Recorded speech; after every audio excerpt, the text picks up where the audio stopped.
আসসালামু আলাইকুম, আমি মেহেদি হাসান, আইডি 20SOC044।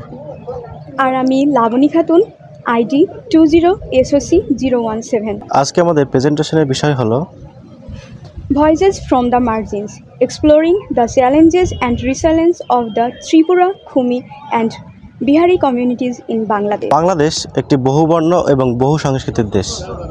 এদেশের প্রতিটি কোণে লুকিয়ে আছে এমন সব গল্প যেগুলো আমাদের প্রায় চোখের আড়ালে লুকিয়ে থাকে।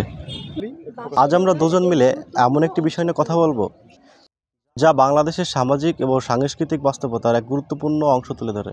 বাংলাদেশের তিনটি প্রান্তিক জনগোষ্ঠী ত্রিপুরা, খুমি এবং বিহারিদের জীবনের গল্প শুধু সংগ্রামেরই নয়, বরং দৃঢ়তা, সংস্কৃতি এবং টিকে থাকার লড়াইয়ের গল্পও বটে। ত্রিপুরা এক প্রাচীন জনগোষ্ঠীর নাম, যারা যুগ যুগ ধরে পাহাড়, অরণ্য আর নদীর কোলে বাঁচিয়ে রেখেছে তাদের ঐতিহ্য ও জীবনধারা।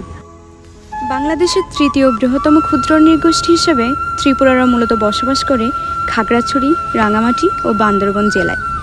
ধারণা করা হয় শত শত বছর আগে তারা ভারত ও মিয়ানমার অঞ্চল থেকে এই ভূমিতে আসে। তাদের জীবনের কেন্দ্রবিন্দু হলো কৃষি, বিশেষ করে জুম চাষ। ধান, আদা, হলুদ, তামাক আর সবজি চাষ করেই তারা জীবিকা নির্বাহ করে। ত্রিপুরাদের ভাষা ককবরক, যেখানে লোকগান, পুরাণ কাহিনী ও প্রার্থনার সুর মিলিয়ে গড়ে উঠেছে এক গভীর সাংস্কৃতিক ঐতিহ্য। গাড়িয়া পূজা ত্রিপুরাদের অন্যতম গুরুত্বপূর্ণ উৎসব, যেখানে তারা প্রার্থনা করে ফসলের সমৃদ্ধি ও জীবনের শান্তির জন্য।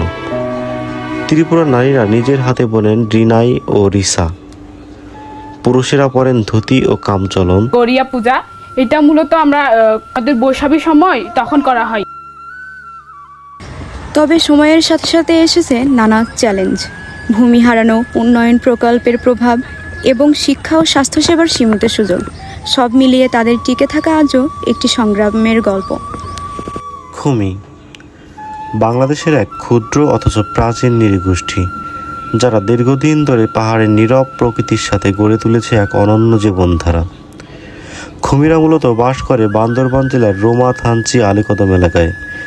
ধারণা করা হয় তারা বহু বছর আগে মিয়ানমারের পাহাড়ি অঞ্চল থেকে এই পার্বত্য চট্টগ্রামে বসতি স্থাপন করে। তাদের প্রধান জীবিকা জুম চাষ। তারা ধান, মরিচ, কুমড়া, কলা, আদা, অন্যান্য ফসল চাষ করে জীবিকা নির্বাহ করে। প্রকৃতির সঙ্গে খুমিদের সম্পর্ক গভীর। তারা পাহাড়, বন ও নদীকেই তাদের জীবনের অংশ মনে করে। খুমি নারীরা পরিধান করেন নিজস্ব বোনা রঙিন পোশাক, আর পুরুষরা সাধারণত লুঙ্গি ও হালকা জামা পরেন। তাদের পোশাকের নকশায় ফুটে ওঠে প্রকৃতি ও দৈনন্দিন জীবনের প্রতিছবি। তাদের নিজস্ব ভাষা হলো খুমি ভাষা, যা তিব্বত বর্মী ভাষাগোষ্ঠীর অন্তর্গত। এই ভাষায় তাদের লোকগান, গল্প, প্রার্থনা ও সংস্কৃতি বহমান। খুমি সম্প্রদায়ের সামাজিক ঐক্য খুবই শক্তিশালী। তারা পরস্পরের সুখ দুঃখ ভাগ করে নেয়, আর উৎসবের সময় সবাই একত্রে আনন্দ করে। তবে সময়ের সঙ্গে সঙ্গে তাদের জীবনেও এসেছে নানা চ্যালেঞ্জ। পাহাড়ে উন্নয়ন প্রকল্প, ভূমি হারানো, শিক্ষা ব্যবস্থা সব মিলিয়ে তাদের অস্তিত্ব আজও নানা বাধার মুখোমুখি। তবুও খুমি জনগোষ্ঠী আজও দৃঢ়ভাবে টিকে আছে নিজেদের ভাষা, সংস্কৃতি ও ঐতিহ্য ধরে রেখে। তাদের সরল জীবন, পরিশ্রম ও ঐক্য আজও পাহাড়ের বুকে এক শান্ত সৌন্দর্যের প্রতীক। বিহারি জনগোষ্ঠী মোহাম্মদ জামিল আহমেদ পপ্পু, তো 60 বছর 70 বছর, আব্বা আরো আগে 90 বছর 100 বছর হয়ে গেছে। এখানে জন্ম, এখানে সব।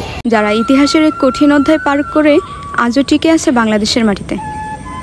তাদের জীবনের গল্প শুধু পরিচয়ের নয়, বরং টিকে থাকার সংগ্রামের গল্প। 1947 সালের দেশভাগের পর এবং বিশেষ করে 1971 সালের মুক্তিযুদ্ধের সময় অনেক উর্দুভাষী মুসলমান ভারত থেকে বাংলাদেশে আসে। এই জনগোষ্ঠীকেই আমরা আজ বিহারি সম্প্রদায় নামে জানি।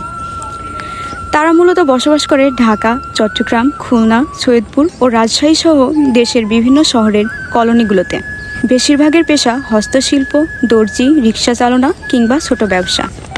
বিহারি সংস্কৃতিতে উর্দু ভাষা, সঙ্গীত ও রান্নার বিশেষ প্রভাব রয়েছে।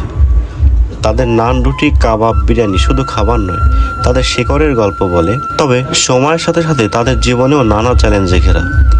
নাগরিক পরিচয়, শিক্ষার সুযোগ, উন্নত বাসস্থান আর কর্মসংস্থানের অভাব এসব আজও তাদের উন্নয়নের পথে বড় বাধা।